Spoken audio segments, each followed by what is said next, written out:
Hello and welcome back to the channel How to Set Info, and today I will show you how to change privacy and safety settings on X.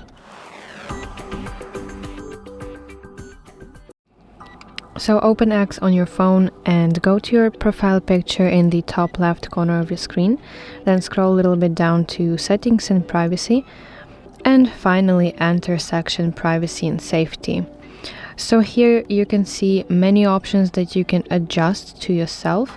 So simply open some kind of section, and in order to enable some function you have to move the slider to the right like this, and in order to disable you have to move the slider to the left.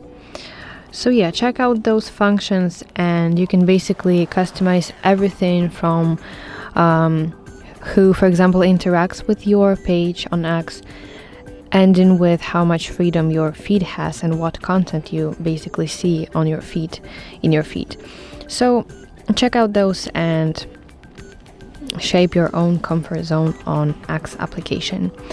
That's it, thank you for watching, and if you find this video helpful, please like it and subscribe to our channel for more content like this.